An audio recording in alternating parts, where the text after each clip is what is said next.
não importa aqui nos Estados Unidos que você não tenha contrato assinado. O que vale para o americano é a sua palavra.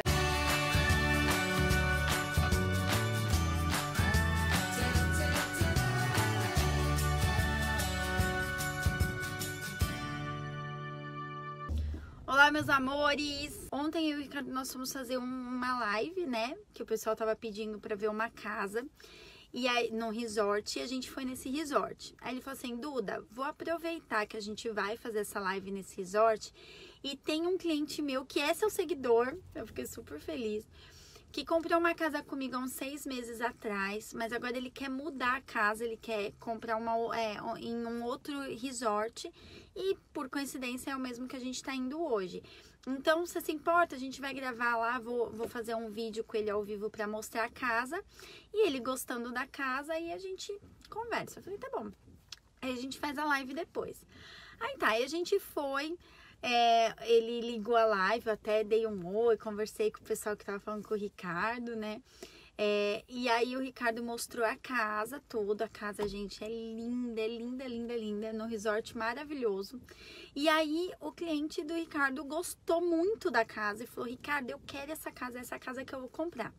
E aí, tá bom, aí o Ricardo falou assim, Duda, eu preciso ir lá na construtora, que fica lá mesmo no condomínio. Eu vou conversar com eles pra já reservar a casa, pra ninguém comprar. E aí a gente faz a live. Eu falei, tá bom. E aí eu fui junto com o Ricardo pra ver como é que é esse trâmite todo, né? Aí aconteceu uma coisa que eu não sabia que existia e eu fiquei bem surpresa. E a gente entende como a cabeça do americano é diferente da nossa, como a cultura é diferente, né? Quando o Ricardo foi lá na construtora falar que ia reservar a casa, ele deu o nome do cliente. E aí a construtora foi lá, colocou o nome do cliente e aí a construtora falou assim, olha, mas veio um outro corretor já e já deu o nome desse cliente. E aí, gente, assim, no meu entendimento, isso não seria problema. E eu falei assim, não, mas tá bom, mas agora ele quer comprar a casa e vai comprar. O que aconteceu? O cliente falou com outro corretor sobre casa também, tava falando também com o Ricardo. E esse cliente não fez contrato nenhum com o corretor, né? Mas conversou, tirou umas dúvidas, mandou e-mail. Esse corretor foi lá, registrou ele como cliente dele. Só que ele é cliente do Ricardo e o Ricardo foi lá registrar ele para ele comprar a casa. O que aconteceu? 2 corretores falando de um cliente só para casa. E aí, gente, o que aconteceu que eu achei muito diferente e que é interessante? A construtora tomou a decisão de não vender a casa para o cliente, porque para ele vale muito mais que os corretores não tenham atrito, não se chateiam com o outro, afinal, né, os corretores que trabalham diretamente com a construtora, e ele cancelou a venda, falou assim, não, aqui então esse cliente não vai comprar.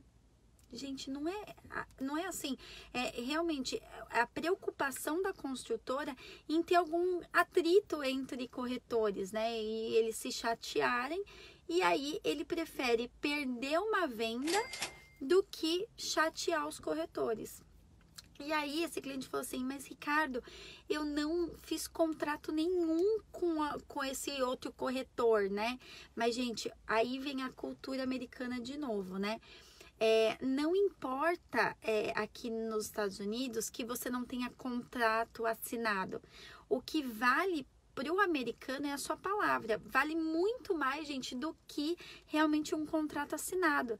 Então, assim, quando você dá palavra para o americano, olha, eu vou vir, vou voltar, vou comprar, vou fazer assim, ele vai acreditar na sua palavra. Ele não precisa que você assine nada.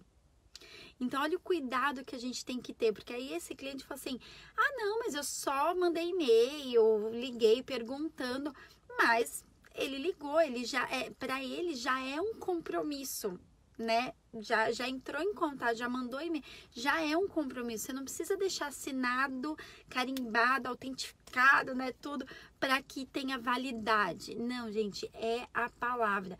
E assim, eu tenho o Ricardo, tem gente que vê o Ricardo aqui comigo, né, e não sabe que o Ricardo é corretor de imóveis aqui nos Estados Unidos, né?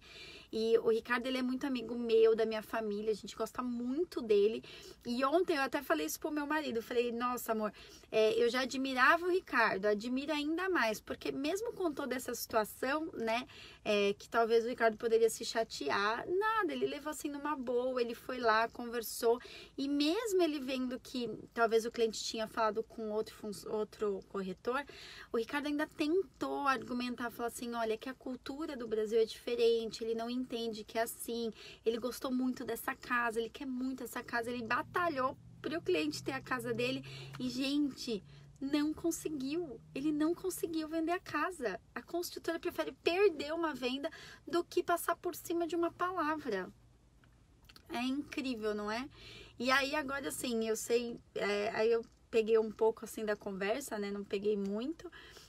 E aí eu sei que agora vão passar para o superior para ver o que vai poder fazer, mas que provavelmente ele não vai comprar a casa por conta disso. Mesmo agora, né, se ele resolver essa situação com o Ricardo, tudo direitinho, ele disse, não, mas eu quero. Mesmo assim, a construtora provavelmente não vai vender por conta desse problema. Aí eu também tinha ouvido falar, até acabei tirando essa dúvida com o Ricardo ontem, né? Eu falei assim, Ricardo, mas eu já ouvi falar que se você faz um contrato, sei lá, e você decide realmente, ó, eu quero um corretor, manda e-mail, ó, a partir de agora você é meu corretor, não preciso assinar nada, mas ele é meu corretor. Falei com ele, a minha palavra é o que vale. Só que aí no meio do caminho eu vejo que de repente ele não é um corretor que tá atendendo as minhas necessidades, né? Eu tinha ouvido falar antes que se você tem um corretor, é ele que você vai ter que fazer e não importa, né? Você startou com um, você vai ter que fechar com ele. E o Ricardo disse que não, que existe aí sim existe um distrato. Você pode não querer mais ele e escolher um outro corretor. Mas para isso, gente, você tem que falar com esse corretor, você vai cancelar esse trabalho que você estaria fazendo com ele, e aí você vai startar com outro. E aí não vai ter esse tipo de problema, né? De repente você chegar numa construtora, eu tava negociando com um corretor há um tempo. Aí deixei ele, sei lá, passou 2 meses, nunca mais falei com ele. Achei um outro corretor e achei minha casa e quero aquela casa naquele condomínio.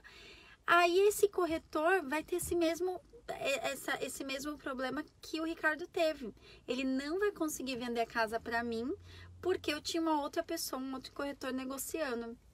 Então, é muito realmente assim, é muito certinho o que vai valer a sua palavra. E se você depois faz algum tipo, de repente acontece o que aconteceu com esse cliente, acaba perdendo a casa que você queria. E, gente, a casa era muito linda, eu fiquei muito chateada, assim. Falei pro Ricardo, nossa, eu tô tão chateada com a situação, né, porque ele gostou da casa, era uma casa super legal, mas por conta de não saber disso e de falar com 2 pessoas, com 2 corretores, ele perdeu a casa dele. Muito triste, né? Mas isso é bom também, foi bom ontem pra mim. Eu falei isso até pro Ricardo, porque quanto mais você tá aqui, mais você vai entender na cabeça do americano, mais você vai entender na cultura dele e o quanto você tem que tomar cuidado com as suas, né? Com o que você fala, com o que você promete, né? Porque realmente a sua palavra vai valer assim muito mais do que qualquer papel. Não tinha ideia disso, fui ter ontem e fiquei bem surpresa. Foi um aprendizado muito bacana em entender a cabeça do americano, a cultura aqui e de como assim o dinheiro às vezes para eles não importa. O que mais importa é o relacionamento. E ele a construtora deixou de vender uma casa só para que o Ricardo e esse outro corretor não tivesse atrito, né? Por conta de uma venda, assim. Então, eles vetaram a venda. Bom, tomara que esse cliente encontre uma outra casa e que dê tudo certo. Mas é isso, gente. Fica aí uma dica para a gente não cometer o mesmo erro, certo?